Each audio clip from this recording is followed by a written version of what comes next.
Good morning friends, how are you? I am fine. चलिए, तो आज हम जो चैप्टर पढ़ रहे हैं सर, उस चैप्टर का नाम है लीनियर प्रोग्रामिंग।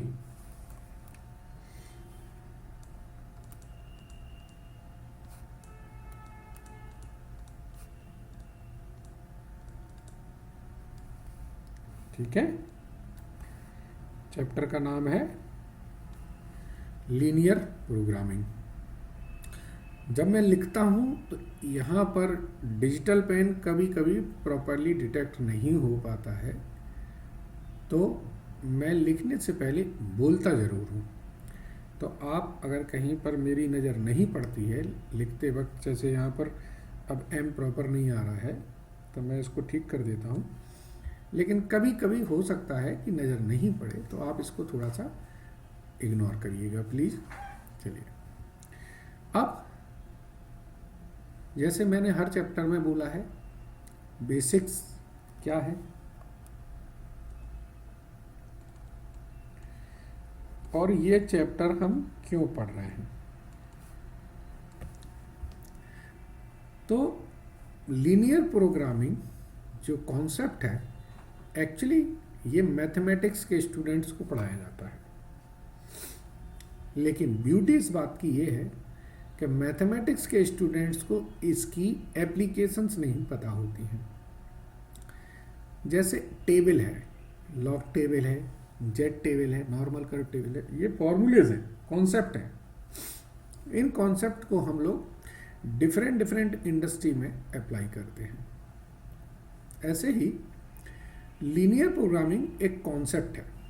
तो मैथमेटिक्स के स्टूडेंट जो बीएससी और एमएससी वाले स्टूडेंट पढ़ते हैं, उनको मैथमेटिक्स के हिसाब से सिखाया जाता है कि ये कैलकुलेशंस का इसका तरीका ये है, इसका ये ऑब्जेक्टिव है। जब सीए स्टूडेंट लीनियर प्रोग्रामिंग को पढ़ता है तो उसको लीनियर प्रोग्रामिंग की यूटिलाइजेशन, उसकी प्रॉब्लम्स जैसे कॉस्ट, प्रॉफिट, सेल्स, इनमें कैसे यूटिलाइज हो गया वैसे सिखाया जाता है।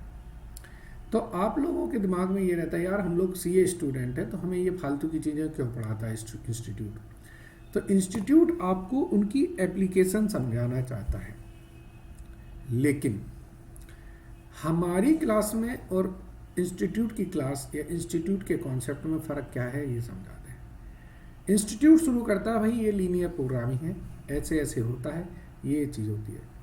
हम सबसे पहले ये पढ़ते हैं कि ये क्यों होता है और हमें क्यों पढ़ाया जा रहा है। क्या हम इस टॉपिक के बगैर भी हम पढ़ सकते थे? तो पहले हम अपने क्यों का आंसर ढूंढेंगे। ठीक है, चलिए क्यों का आंसर देखेंगे कि ये चैप्टर हम क्यों पढ़ रहे हैं। इस चैप्टर को पढ़ने से पहले हमें ये देखना है कि क्या इस चैप्टर की जो यूटिलाइजेशंस हैं वो हम किसी और मेथड से भी सॉल्व कर सकते हैं। तो इसके लिए मैं आपको एक कॉन्सेप्ट देना चाहूँगा, की फैक्टर का कॉन्सेप्ट। सबसे पहले हम की फैक्टर का कॉन्सेप्ट पढ़ेंगे। जब हम की फैक्टर का कॉन्सेप्ट पढ़ लेंगे तो ये कॉन्सेप्ट से हम फिर आपको एलपी की यूटिलाइजेशन समझा देंगे। उससे आपको ऐसा समझ में आ जाएगा कि आप फिर कभी नहीं भूलेंगे कि हमने लीनियर प्रोग्रामिंग क्यों पढ़ी। तो जो आपका ये बोरियत वाला टॉपिक है वो इंटरेस्टिंग बनेगा। चलिए, की फैक्टर क्या होता है। ये कॉन्सेप्ट आपको आईपीसीसी में पढ़ाया गया होगा और इसके अलावा बहुत जगह पढ़ाया गया होगा। आपने मार्जिनल कॉस्टिंग पढ़ा हो, उसमें पढ़ाया गया होगा, या आपने अगर डिसीजन मेकिंग पढ़ी हो उसमें भी कभी कभी यूटिलाइजेशन होता है। अगर आप कॉस्टिंग के पहले चैप्टर्स पढ़ चुके हैं तो उनमें भी हो सकता है। ये बेसिकली सीबीपी एनालिसिस जो चैप्टर है, कॉस्ट वॉल्यूम प्रॉफिट कॉन्सेप्ट है, उसमें भी पढ़ाया जाता है। तो कहाँ पढ़ाया जाता है वो तो मैंने बता दिया, बट होता क्या है ये तो बताना जरूरी है। तो समझ लें, की फैक्टर का जो मतलब होता है वो होता है लिमिटिंग फैक्टर। क्या मतलब होता है? लिमिटिंग फैक्टर, यानी कि जो फैक्टर की लिमिटेशंस हैं, फैक्टर्स हैविंग लिमिटेशन, और हम इसको ऐसे कह सकते हैं, factors which are in short supply. Factor का मतलब होता है फैक्टर ऑफ प्रोडक्शन, और प्रोडक्शन में जो फैक्टर्स यूज होते हैं उनको कहते हैं हम लोग material and labour. Major item ये होते हैं आपके, ठीक है ना सर? तो कॉन्सेप्ट ये है कि ऐसे फैक्टर जो शॉर्ट सप्लाई में है, ठीक है ना, शॉर्ट सप्लाई है, पूरी तरह अवेलेबल नहीं है। एक मैं एग्जांपल लेता हूं, ठीक है? सपोज करिए आपके पास 3 प्रोडक्ट हैं, A, product B and product C. इनकी जो सेलिंग प्राइस है वो इसकी है 50 रुपये, इसकी है 60 रुपये और इसकी है 80 रुपये। ये इनकी सेलिंग प्राइस है। इनकी जो वेरिएबल कॉस्ट है उसमें मटेरियल लगता है 20 रुपये का, 40 रुपये का और 60 रुपये का। ये मटेरियल लग गया। और जो लेबर लगती है वो लगती है आपकी 10 रुपये, 10 रुपये,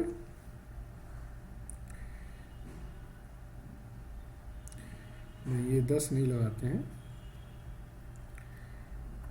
हाँ ठीक है चलिए यहाँ पर भी 10 लगाते हैं। ये 10 रुपये लगती है, इसमें 10 रुपये लगती है और इसमें भी 10 रुपये की लेबर लगती है, ठीक है? मटेरियल जो है वो है एट द रेट ऑफ 10 पर केजी और जो लेबर है वो है at the rate 10 rupees per hour. इसका मतलब क्या है? इसका मतलब ये है कि इसमें हम 2 किलो मटेरियल लगा रहे हैं, इसमें हम 4 किलो मटेरियल लगा रहे हैं और इसमें हम 6 किलो मटेरियल लगा रहे हैं, और ये भी 1 घंटे में बन रहा है, ये भी 1 घंटे में बन रहा है और ये भी 1 घंटे में बन रहा है, ठीक है ना?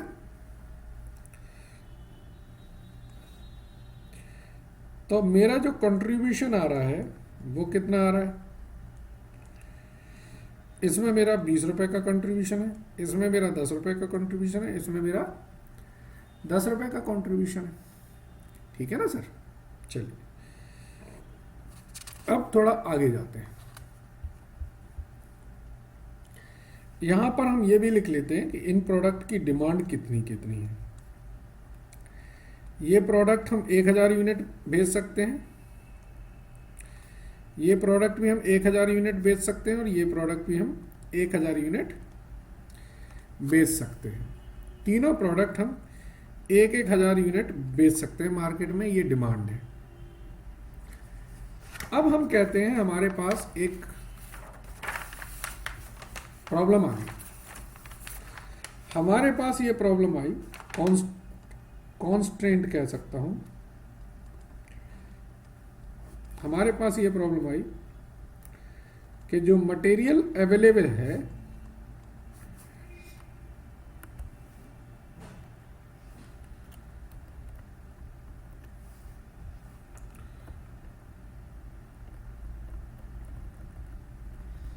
एक मिनट,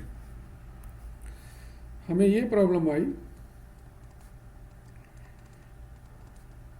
कि जो मटेरियल अवेलेबल है वो टोटल हमारे पास कितने किलो है? टोटल हमारे पास 10,000 किलो है टोटल, ठीक है ना? चलिए 10,000 बहुत ज़्यादा हो गया, मैं इसको 10,000 काट के इसको कर देता हूँ मैं 2 4 6, इसको मैं कर देता हूँ 8,000। तो टोटल मटेरियल जो मेरे पास अवेलेबल है वो कितने किलो है? 8,000 किलो मटेरियल है। अब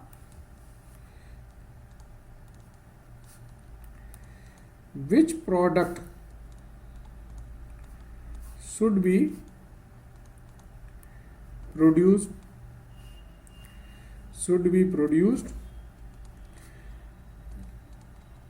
to maximize profit? अब मेरे पास ये प्रॉब्लम आई, अगर मटेरियल लेबर किसी की भी शॉर्टेज नहीं होती तो हम लोग क्या करते? भाई 1,000 यूनिट बना सकते हैं तो 1,000 यूनिट बनाओ, और जो उससे ज़्यादा तो बेच भी नहीं सकते ना मार्केट में, तो 1,000 यूनिट बनाओ, उसके बाद वो पूरा प्रॉफिट कमा लो। लेकिन अब जब हम बनाने बैठे तो हमें पता चला सर मटेरियल पूरी 1,000 बनने के लिए नहीं है, क्योंकि 1,000 यूनिट बनाएंगे, अगर हम देखें कि हमें टोटल रिक्वायरमेंट कितनी है,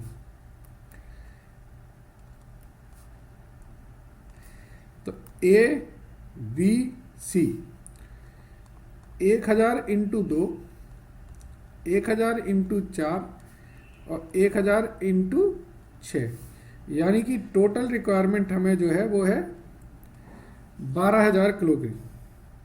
ठीक है ना, 12,000 किलो की रिक्वायरमेंट है, और हमारे पास अवेलेबल मटेरियल कितना है?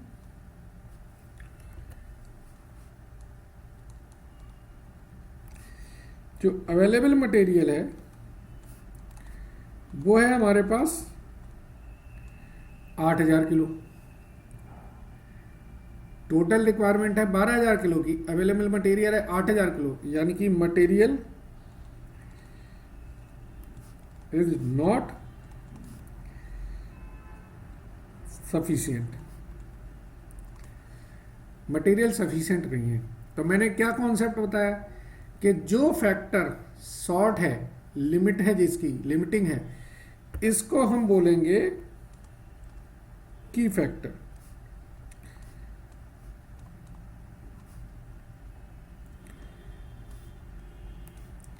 और इसको हम बोलेंगे कांस्टेंट। कांस्टेंट का मतलब होता है जो चीज रुकावट डाल रही है। ठीक है ना सर? तो मटेरियल हमारा की फैक्टर है। अब जब मटेरियल की फैक्टर हो गया है तो हमें ये भी तो देखना है कि हम किसका प्रोडक्शन ज़्यादा करें। तो for decision making we calculate contribution per key factor, that is in the case of material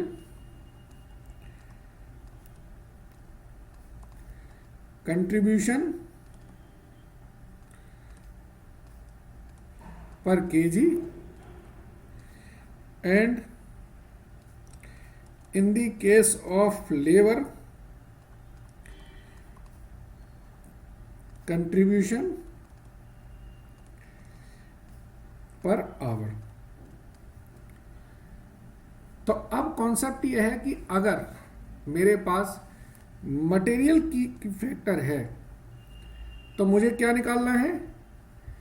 मुझे निकालना है कंट्रीब्यूशन पर केजी। मुझे ये चीज निकालनी है, कंट्रीब्यूशन पर केजी निकालना है। ठीक है, तो निकाले कंट्रीब्यूशन पर केजी। मेरा जो कंट्रीब्यूशन है, सेलिंग प्राइस है,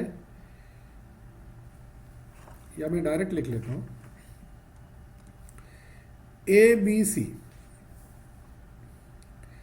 सेलिंग प्राइस मैंने निकाली थी 50, 60, 80, और जो वेरिएबल कॉस्ट थी वो कितनी थी?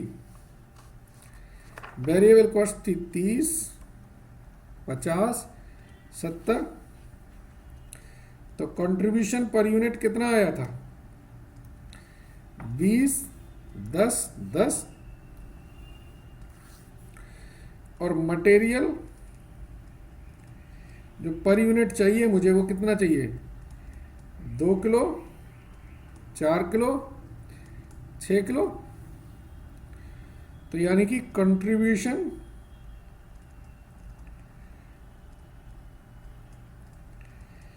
पर केजी होगा तो क्या होगा?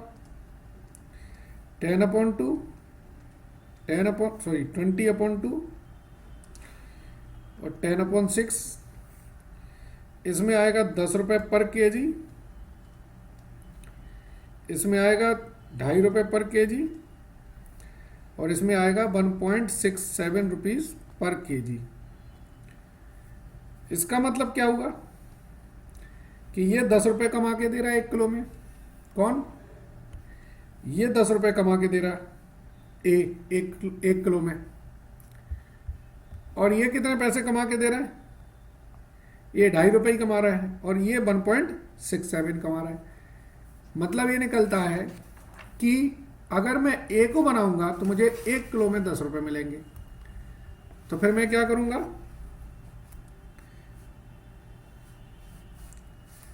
मैं पहले ए को बनाऊंगा तो मैं निकालूंगा ऑप्टिमम प्रोडक्शन। मेरे पास टोटल है मटेरियल 8000।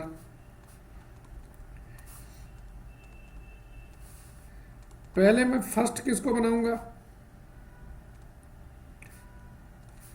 तो 1000 इंटू 2 यानी कि 2000 किलो 2000 किलो मटेरियल मेरा यूज हो गया। बैलेंस कितना बचा? अब मैं किसको बनाऊंगा?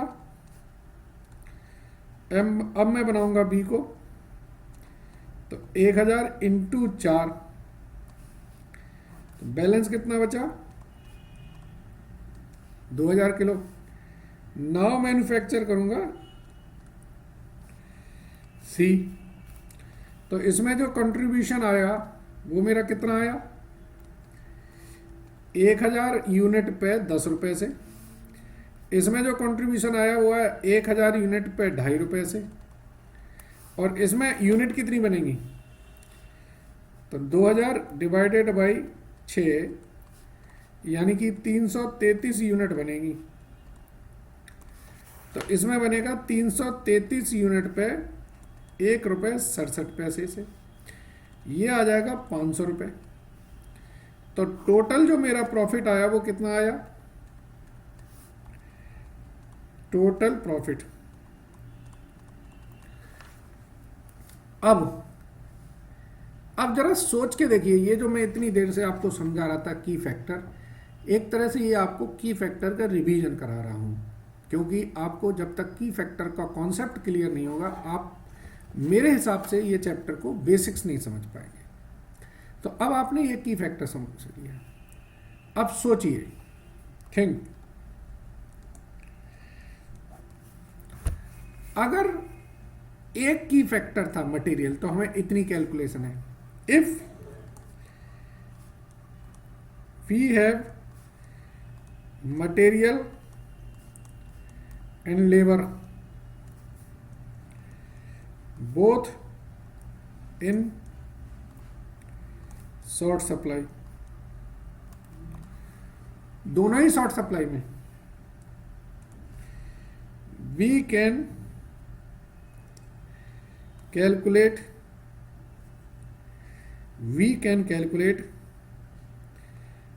maximum profit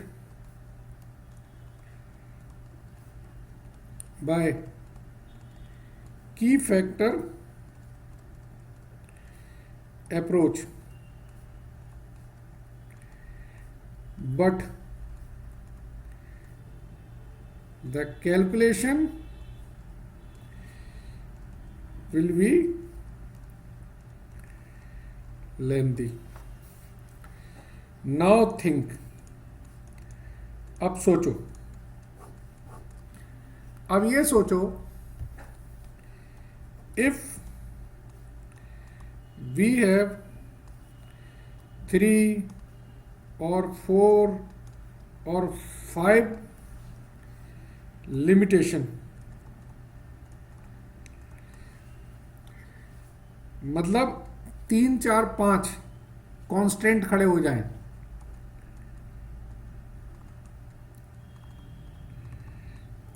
तीन चार पांच कांस्टेंट हो, 3 हो 4 हो 5 हो, देन जब ऐसी सिचुएशन हो जाएगी ना, की फैक्टर अप्रोच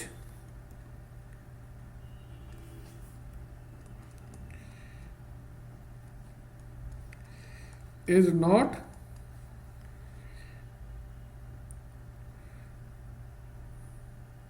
यूजफुल और it's impossible, it's difficult. Impossible तो कुछ नहीं होता, बट डिफिकल्ट जरूर हो जाएगी, ठीक है ना। In that case we can find our objectives, we can find की जगह अगर हम बोलें वी कैन सॉल्व, वर्ड ये फाइंड हटा के हम कहें we can solve our objective by linear programming. Linear programming से मैथमेटिकल मॉडल पर करके हम लोग अपना ऑब्जेक्टिव सॉल्व कर सकते हैं, पा सकते हैं, ठीक है। तो ये 15 मिनट की डिस्कशन में हमने क्या सीखा कि लीनियर प्रोग्रामिंग हम लोग क्यों पढ़ रहे हैं। हम लीनियर प्रोग्रामिंग इसलिए पढ़ रहे हैं कि अगर हमारे पास एक या एक से ज़्यादा, एक या दो कॉन्स्टेंट हैं तो हम की फैक्टर से कैलकुलेशन कर सकते हैं, लेकिन 3 4 5 कॉन्स्टेंट आ जाएं, लिमिटेशंस आ जाएं, कंडीशंस आ जाएं, तो की फैक्टर से कैलकुलेशंस इजी नहीं होती है। तो हम उसमें लीनियर प्रोग्रामिंग से कैलकुलेशन कर सकते हैं, ठीक है। अब थोड़ा सा बुक देखेंगे, फिर इसकी थोड़ी क्रक्स लिखेंगे।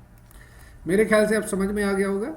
ये जो भी डेफिनेशन है बुक में जो दे रखी है, ये डेफिनेशन आपकी बुकिस है, हम आपको लॉजिक्स बताते हैं। चलिए पहले डेफिनेशन पढ़ लें। Linear programming is a mathematical technique for determining the optimum allocation of resource and achieving the specified objective when there are alternate use of resources like money, manpower, material, machines and other facility. The objective in resource allocation may be either cost minimization or profit maximization, ठीक है। The adjective linear is to be particularly noted here. It implies that all limitations or constraint and objective must be expressed as a linear function. आप लोगों ने linear equations पढ़ी होंगी, तो linear equations में एक लाइन में ही आपकी पूरी इक्वेशन बना दी जाती है। ये मेरे ख्याल से 7th या 8th में अलजेब्रा में पढ़ाया जाता है। चलिए, तो ये हमने अभी किताबी डेफिनेशन पढ़ी, अब हम अपनी डेफिनेशन लिखेंगे।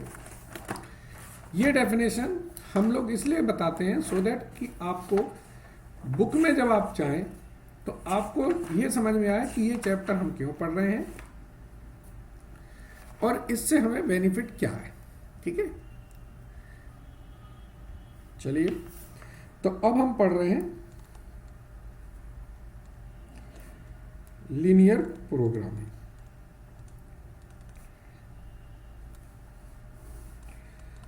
अभी तक ये सिर्फ आपकी फिल्म बनने की इंट्रोडक्शन थी, अब आपकी नंबरिंग चालू हुई है, ठीक है। देखिए, linear programming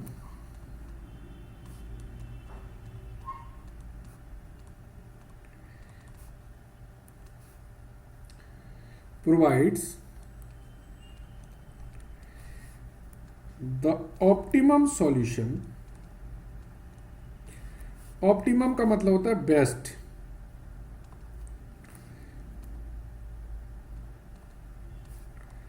for the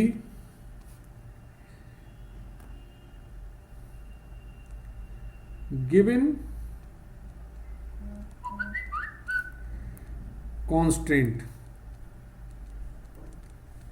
constraints का मतलब होता है लिमिटेशन और कंडीशन। इसको अगर हम एक और वर्ड यूज करें रेस्ट्रिक्शन तो भी लिख सकते हैं, ठीक है ना। इफ वी हैव टू की जगह लिखें 1 or 2 constraint, we can find out the optimum solution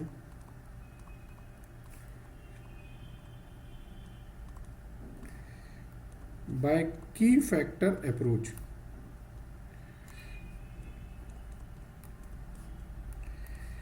However, if the number of constraint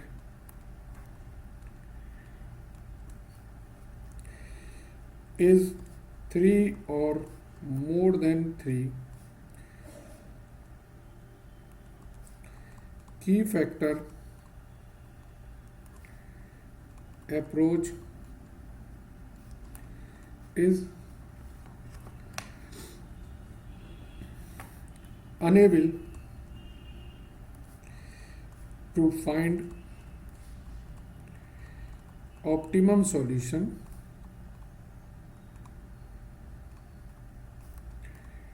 easily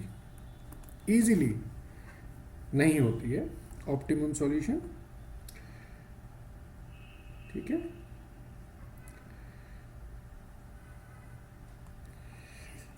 in other word,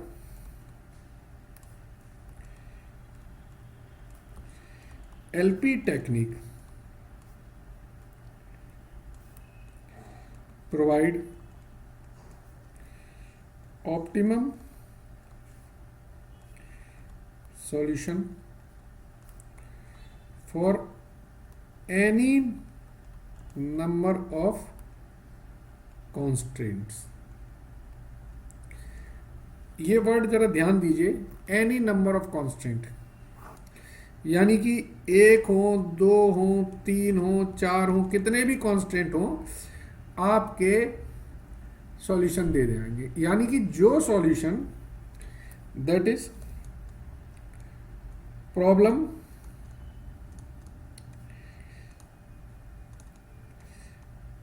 which can be solved by key factor approach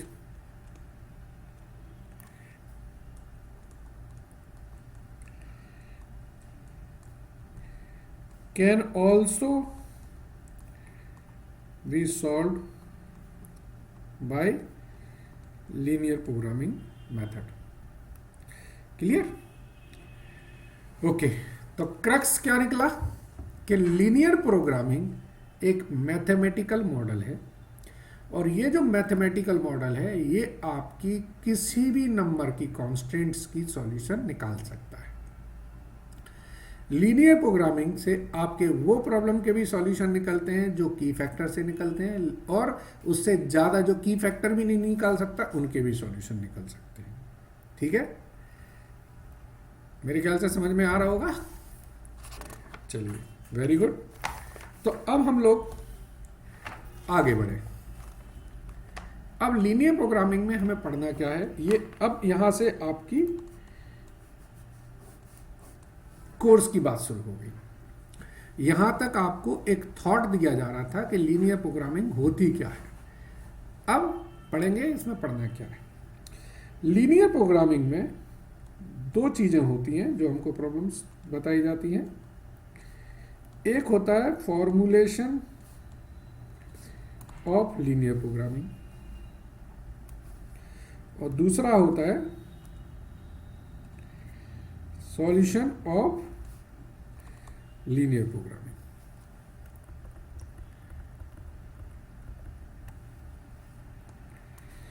दूसरी method है,